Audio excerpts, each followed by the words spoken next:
Hi, guys. This is Rachel Elmore. I am your hopefully soon to be favorite therapist friend, mom, as well as an author, and I am here to do something scary today. I made a goal last year that I was going to start this podcast, a space for me to share all the wisdom that I've been given over a 22-year career of being a counselor, as well as just a hot mess person, if I'm keeping it very real. This time will be a time for us to get to know each other, and I really want every episode to feel like a digital hug for you.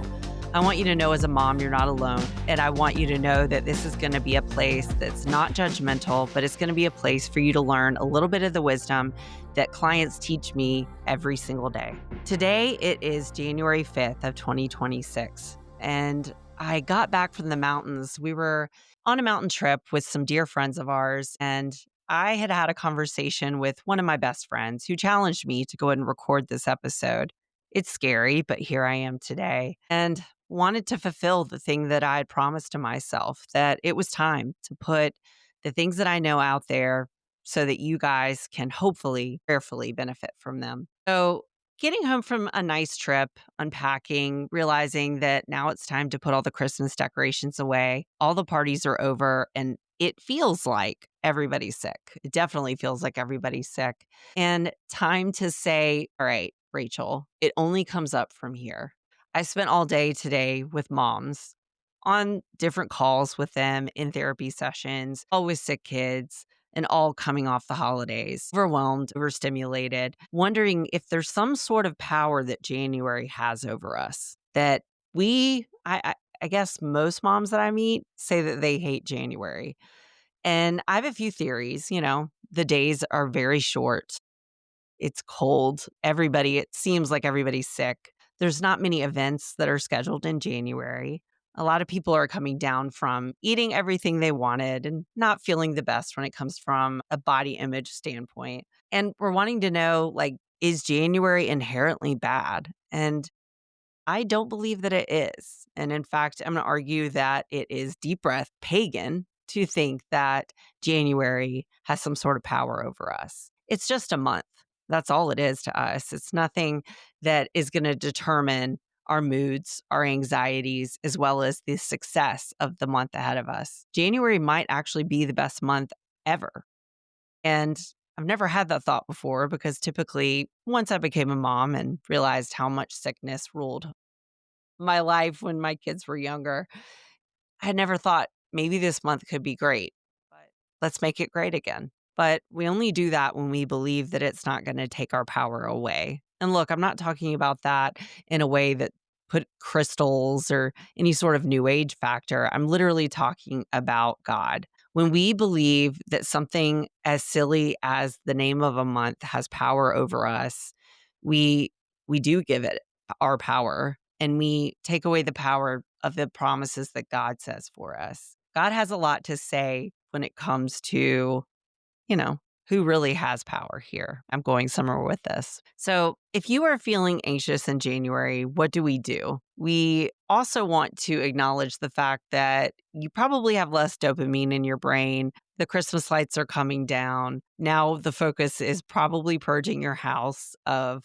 lots of extra toys, packaging, etc. And you're feeling overstimulated, which is not a good thing for the dopamine in your brain. And we need dopamine to feel good. So, what do we do to start to feel better in this month that feels never ending? One of the first things that I was telling a very sweet client today is I'm like, girl, let's make some plans. Let's make some plans. She scheduled a trip with her baby and her husband, and they're going to take a little trip to Charleston. And I'm in Charlotte, so it's about 3.5 hours away. It's not a cheap city to travel to or stay in, but they decided for mental health reasons, it was going to be a good decision for them to get out of town and to have something to look forward to. I once heard someone very wise say that all happy people have three things, and they have someone to love, something to do, and something to look forward to. It always stuck with me. And forgive me, I can't remember who said that quote, but I'm not going to take credit for it, but I am going to share it with you guys. So if we need someone to love, that doesn't necessarily have to be romantic love. I think it can be a friend or your mom. I think it can be a coworker. I think it can be someone that you mentor. We need someone to love to be happy. So if that's missing, please let me know because I promise there are many, many people in this very sad world that are desperately looking for someone to love, mentor, cherish them. So I promise we can find someone for you to love, even if it's not the romantic sense. So if you're listening to me and you're like, check, I've got that down. I've got someone or hopefully someone's to love in my life. We also need something to do. Some of you are laughing at me saying, girl, I've got way too much on my plate as it is. I don't need something to do. I'm not bored. Uh, okay, sounds good. I'm glad that you've got way too much on your plate. Well, I guess I'm not glad. I would rather you not have too much on your plate, but you need something to look forward to. So, going backwards a little bit, if you need something to do, I want you to ask yourself what kind of things are meaningful? Like, is it creating things? For myself, as silly as it is, I love to cook, or I get really excited about starting my seeds for my garden in the spring. Now, mind you, my garden has failed now 3 years in a row. The more effort I put into it, I swear the worse my yield is. But at least I'm able to save flowers year after year. And it does make me happy watching little seedlings grow into pretty flowers. So, if we think about something to do, it's very simple. We're meant for meaningful work and we're meant to create things. And I talk about stacking even like firewood. And as silly as that might seem, we take firewood that's split and we stack it in a way that it stays upright. We finish a job, we step back, hopefully with gloves on so that we don't get splinters, and we say, job well done. And what happens in that moment when we stack that wood is we get a little burst of dopamine. So, dopamine makes us happy. So, if you need something to do that thing, organize that drawer, make that phone call, bring that person a meal, do something meaningful today, as small as that thing might seem. For some of you, it's finishing a spreadsheet for work right now. And look, that doesn't always feel super meaningful, but to your brain, it does. And it will give you little bursts of joy that will help you feel happy in a dark January. So then we get to the thing of something to look forward to. For me, it's also the things that I do, like seedlings, or it's actually things like recording this podcast. I'm excited to see where this might go. And there's something that happened today when I realized I was going to sit down, plug in my mic, and talk to you today is I got scared. I got excited. I wondered how many of you might judge me and think that I'm not doing a very good job. I wondered if you would think that I sound stupid or antiquated, or if I've outgrown the audience that I'm hoping that I'm going to reach. But what I did do is I was excited about the fact that I am answering a question to actually open possibility in my life. I'm putting things out there to say, at least this could do something, help someone, or bring me joy in my heart. I will say one of the things that makes me happier than anything is the moment that I know that I helped one person. When I wrote my book, each DM that I get, and this podcast, by the way, will not be about me selling books. It won't. Nah. If you need my book, buy it. If you don't, don't. But the fact of getting a DM and getting these from people that say, hey, your book helped me. Your book helped me bond with my baby. I got through a really dark season because of your book. That's what gives me those little bursts of joy. And that's what I'm hoping to do on a larger scale through this podcast. So when we talk about something to look forward to, I'm personally looking forward to hearing from you guys. I'm looking forward to hearing from the fact that hopefully my voice relaxed you today, that my prayers encouraged you today, that when I talk about my relationship with my husband, with my children, with my friends, and with our God, that that's going to uplift you. I hope that I encourage you to pray today, to think about the world that's bigger than just ourselves, to think about the fact that there's possibilities out there, even though things seem really bleak.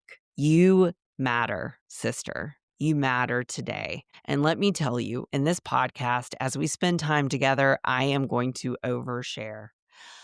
I spend a lot of my day listening to other people overshare. And it's interesting when they edit themselves and say TMI. And I'm like, friend, I'm your therapist. You're supposed to overshare. But here's what we're going to do. The guests that I'm going to interview, and especially when I talk to you, I'm going to overshare. I'm going to share with you the really hard parts of life and how I've gotten through them. My life has been messy and it continues to be messy, but I would like to make some really beautiful things out of it. And I would like to find a way to make purpose out of the pain that I've been through. I've spent a lot of time in the counseling chair, and it would be kind of cool. I know I can't give you official therapeutic advice, but it would be really cool to help you guys for free. So follow along, comment, send this to anybody that you think might want to join, and get excited for what's ahead.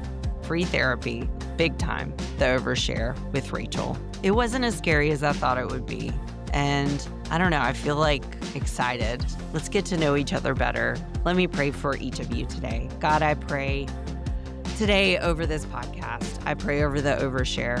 I pray over the words that I speak. God, guide my words. Let me be your mouthpiece. Don't let me say stupid stuff. Let me say things that are going to encourage and uplift women, and let me overshare in the best possible way. Lord, I pray for the women that listen. I pray for their loved ones. I pray for their children, their mothers, their fathers. God, let these words mean something to somebody's life, even if it's one or two. God, let this go to the ends of the earth, only to spread your word and only to do good things in the hearts and minds of the souls that listen. Father, we give this podcast to your hands, and we ask all of these things in the mighty name of your Son, Jesus Christ. Amen.